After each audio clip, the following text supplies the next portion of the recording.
are a few factors that bring me here today again with a part 1 wrap up, and that is, number 1, I was already ready to film, so might as well.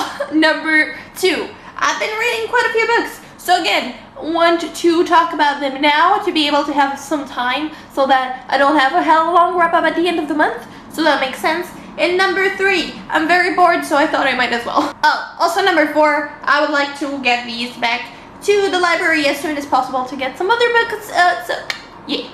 Let's start in a random order. In Iron Red, Days of Blood and Starlight by Miss Laini Taylor. This is the second book in the Daughter of Smoke and Bone trilogy. Is that a trilogy? Yes. And it's my favorite thing in the world. I love this series so damn much. I love Laini Taylor so damn much. If you didn't somehow already know, Karu is one of my favorite characters. I am in love with this world. I keep texting my friend Rachel idiotic things like, how many chromosomes do you think chimeras have? And she somehow puts up with me, so it's fine. But I keep thinking about this all the damn time, and I just love this series. I love this world. And I'm honestly considering flying to London to meet Laini Taylor because I love her so much, okay? I have a lot of feelings. Basically, I cannot really tell you what this specific book is about because obviously it's sequel, so it would spoil the first book for you. But basically, the first book is, honestly, how do I even describe it? Because Laini Taylor is one of those authors whose books you've read and you sort of know what they're about, but you also don't really know how to say what they're about, you feel. Basically, it's about chimeras and angels, and Karu, our protagonist, has blue hair, is an artist, likes coffee, has a normal human world life, but also, you know, has a secret life among the chimeras, and it's just so much fun, and I love the series, and I love the characters, and you should just read it already. I'm very late to the game, but it changed my life. Also, if you somehow didn't know, I made a video about how much I like historical fiction, or some thoughts on it, anyway, like last week. I don't know when you're seeing this, but still, yeah, I will link that down below. Self-promo, get it? Anyway, so I've been watching The White Princess, and I really love it, and it made me feel hella nostalgic about The White Queen that I used to watch when it first came out in like 2013 or something. And also my friend Rachel. Is everything in my videos on Rachel now? I feel like Rachel is the new Colleen. Shout out if you remember Colleen, the OG babe. Anyway, yeah. So Rachel loves this author, so I picked out The White Queen by Philippa Gregory. This follows Elizabeth Woodville, Queen Dowager of England. I don't know. It's basically set during the time of the War of the Roses. Is that what you call it in English? Basically between the Lancasters and the Yorks. It's part like actual real world history, part fiction, obviously. It's sort of like it's fun to read. I also switched between the physical copy and the audiobook, which is something I really enjoy doing. But it's so I feel like I actually liked the TV show more than I did the book for this one. I still highly enjoyed the book for like funsies and whatnot, but then again, like, the writing style was the pacing was the characters were so it just felt very flat, but it was still, you know, a 3 out of 5, so not that bad. You might know I'm a fan of this artist called Dua Lipa, and she talked about this book on Twitter a bit ago, and I love me some feminist nonfiction, so I had to pick up The Beauty Myth by Naomi Wolf.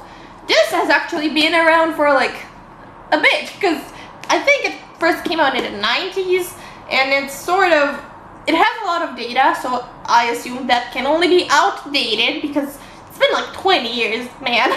So yeah, but overall, it's painfully relevant. This basically discusses the correlation between female beauty, which is obviously a social construct, and sort of women liberation, and it's just a really interesting read. And I really, if it weren't out from the library, I would have annotated the shit out of it. It was sort of boring and slow because I already knew these things, and also it just makes me mad because the world is terrible and women deserve better and we need feminism. But it's a very insightful read, and I definitely would recommend it, to be honest. It was a 3.5-ish. Yeah, I was kind of a fan of it. It was pretty good. If you've been on BookTube for a hot minute, you might recognize this because people have been obsessed with it for like ever. And it's Nimona by Noelle Stevenson. Basically, Nimona applies. She sort of becomes the sidekick of this villain. It is just sort of starts from there. It's very weird. It's hella different from what I expected. It was sort of fun. Again, a 3 out of 5, I guess. Not my favorite thing. I definitely think it's sort of overhyped. The humor was not that impressive for me. I did like the artwork though, and the story, again, sort of fell a bit flat, but still enjoyed it. And I then read Red Queen's Volume 2, and I really enjoyed this. This basically follows a gang of misfit ladies. It is just so much fun, but warning for you, it's kind of graphic in the violence part, and like sexy scenes, and language is not quite, you know, child appropriate. There you go, that's your warning. Also, when the librarian scanned it, they came across a nudish cartoon drawing thing, so that was uncomfortable for both of us. But the story is so good, and the characters are so amazing, and it has a magic and adventure, and it's just so good. And female power, and I'm here for it. I can overlook all the nudity and violence simply because it's amazing. So yeah, this has been what I've been reading throughout the first half of May. Is it May? I don't know. Time is moving very fast, and we're all dying, so there's that. Anyway, thank you so much for watching. Please let me know if you've read any of these books or what you've been reading this month, and I'll catch you later. Bye!